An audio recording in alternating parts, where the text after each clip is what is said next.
Chegaram, bateram na janela e falaram, me chamaram. Disse que o cabo estava me chamando lá na delegacia, né? Quando eu cheguei lá, eles me prenderam.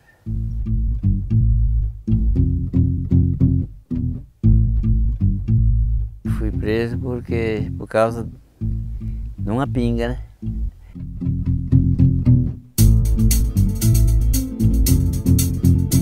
Era um crime porque um índio não poderia beber, assim, aquela velha visão dos dois pesos e duas medidas, né? Um índio era um semi-incapaz, então o que valia pra gente em termos de direitos, liberdades, não é o que mesmo que valia para eles.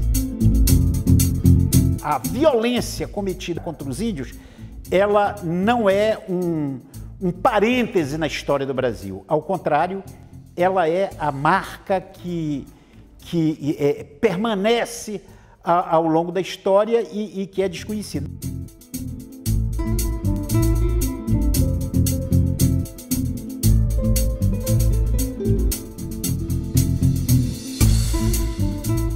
Na época foi preso por causa do finado de Itamar, que foi a cadeinha aí, prendeu, que tomava muita pinga e não trabalhava quase, então queria que trabalhasse assim a pulso, né?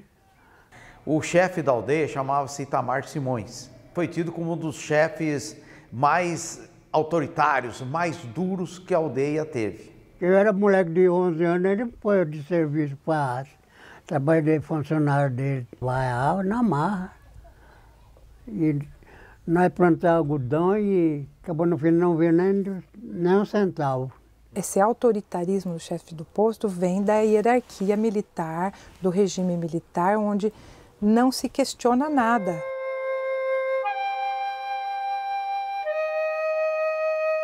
Você tem um tipo que é a cadeia clandestina, que funcionou em Vanuíri, na cidade de Tupã, no interior de São Paulo, e o outro uma cadeia oficial, que é a cadeia do Krenak, que funcionou em Minas Gerais.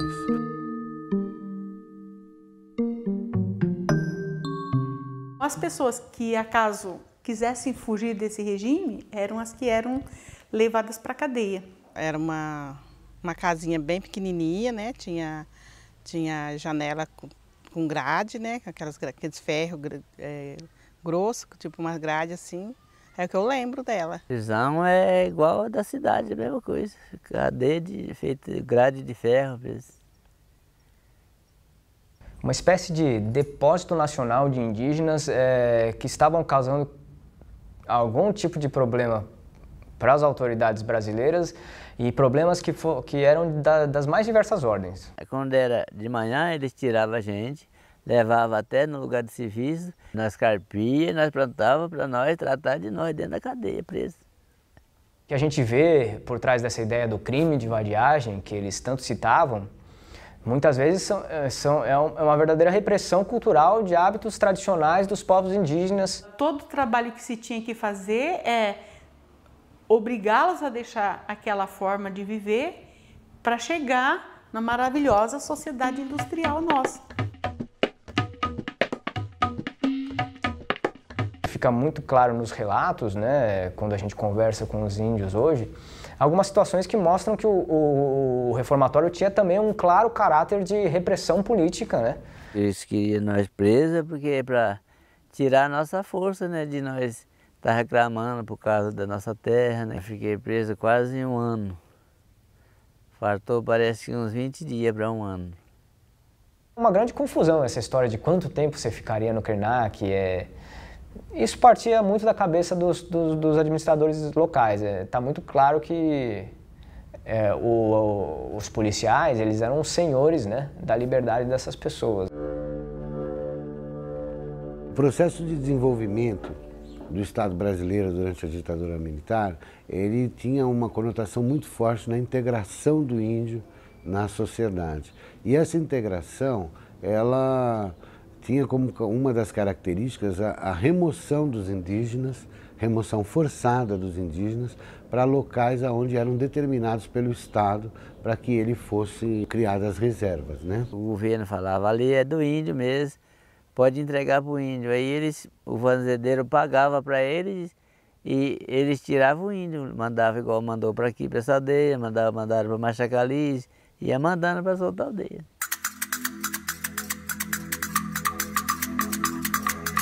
A ditadura, ela consolidou uma política em relação ao esbulho das terras, a usurpação das terras, ao direito de se expressar na própria língua. Os mais velhos, eles comentavam assim, olha, não vamos falar a língua, né? Não vamos fazer nossa culinária, nossa dança, porque se a gente fizer, nós vamos ser perseguidos, nós vamos ser massacrados, eles vão bater na gente. Não está falando em português, como era exigido pelos militares. Isso era uma coisa passível de agressões, né? Você ser agredido com penalização por isso. Então a gente percebia que os mais velhos tinham aquele trauma de que se os mais jovens voltassem a falar a língua, que é o principal elo de ligação com a cultura ancestral, que eles poderiam ser reprimidos novamente. Que é uma coisa mais violenta do que dizer você não pode falar na tua língua, que foi o que o Brasil disse até 1988 para os índios.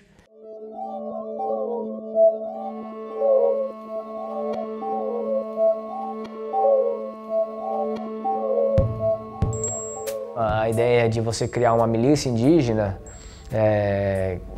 para policiar os seus pares, né? Essa ideia que existia por trás disso tem a ver com uma ideia de se afastar um pouco do problema e dizer, ó, não somos nós que estamos fazendo isso, né? Isso são os próprios índios que estão tentando resolver os seus problemas entre si, estão policiando as suas áreas.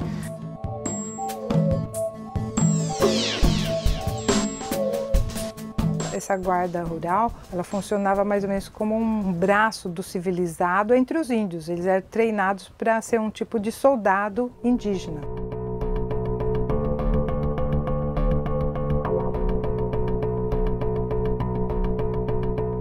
Muitos índios de uma determinada etnia eram colocados para policiar outras etnias. Em alguns casos, isso até em contextos que acirravam conflitos históricos entre etnias.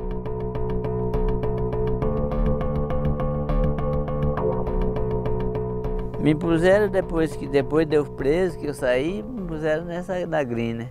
Guarda Rural Indígena. Mas só que eu não ganhava nada, era só para ficar lá. Só para enrolar a gente. Entre os índios, né, os indígenas, não existe essa questão de um manda, outro obedece, a não ser quando existe uma catástrofe, um problema externo, aí eles se unem e existe aí uma liderança.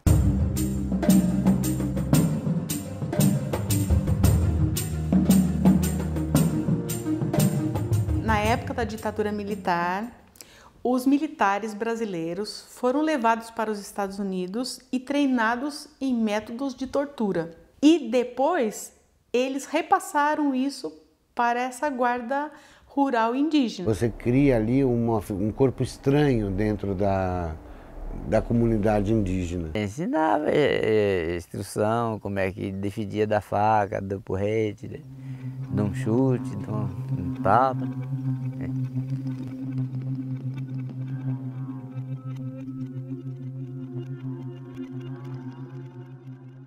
Ninguém nunca ouviu o que eles tinham para dizer sobre o que aconteceu lá. Então é muito provável, é muito possível, né? Provável não sei, mas possível certamente que existam outros exemplos do gênero, né? Pessoas que chegaram lá, mas não saíram.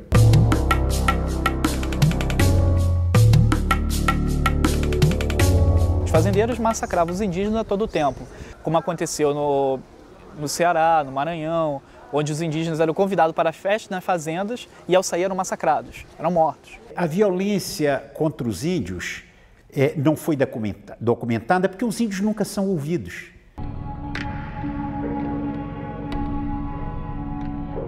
As heranças que estão colocadas na ditadura militar estão presentes em várias frentes, em várias formas como o Estado trata a população indígena.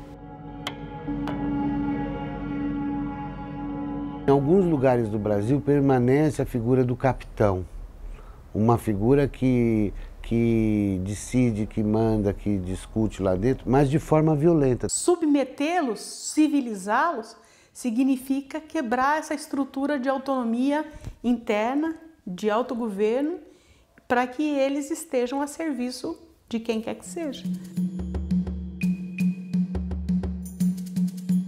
Não se fala em massacre indígena, fala-se em guerra justa. São sempre uma maneira de amenizar. Eufemismos para amenizar o combate direto contra o indígena. O indígena era sempre visto como selvagem, então tinha que ser amansados. Não, é que se nós estávamos na nossa aldeia, nós estávamos no nosso costume, né? Para que nós ficar presos ali dentro do que era nosso?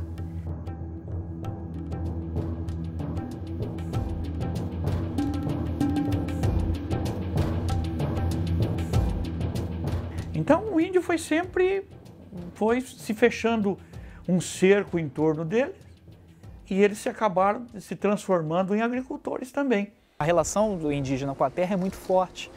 Então ele perdeu todo o espaço realmente sagrado que ele tinha. A nossa sociedade tem uma lei muito linda e uma prática contrária. Nós poderíamos deixar isso mais claro e ser muito mais objetivos. Isso é do índio? Acabou, é do índio. Vamos trabalhar com o que a gente tem. Nosso direito é pescar, caçar, né? E isso eu acho errado até hoje, que até hoje tem aqui, mesmo nós não pode pescar e nem caçar. Se for pescar e for caçar, a polícia pega e prende. Aquele sinônimo do índio pescador e caçador, ele teve que ir embora. Por quê? Ele não conseguia mais sobreviver.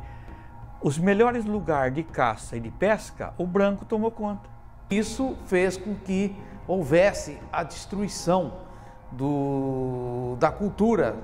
E havendo a destruição da cultura de um povo, evidentemente há a sua destruição enquanto elemento formador da sua etnia.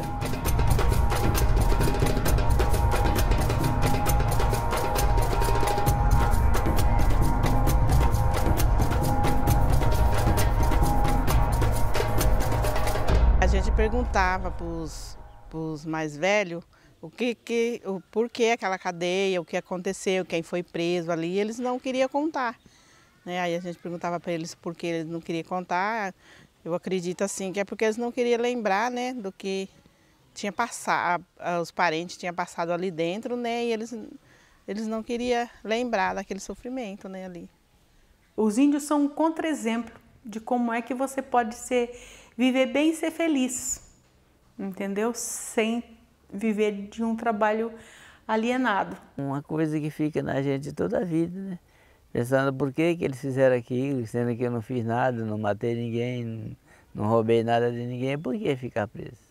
Enquanto eles existirem na sua soberania, na sua forma própria de viver, eles estão dizendo para todos nós que uma outra forma de viver é possível.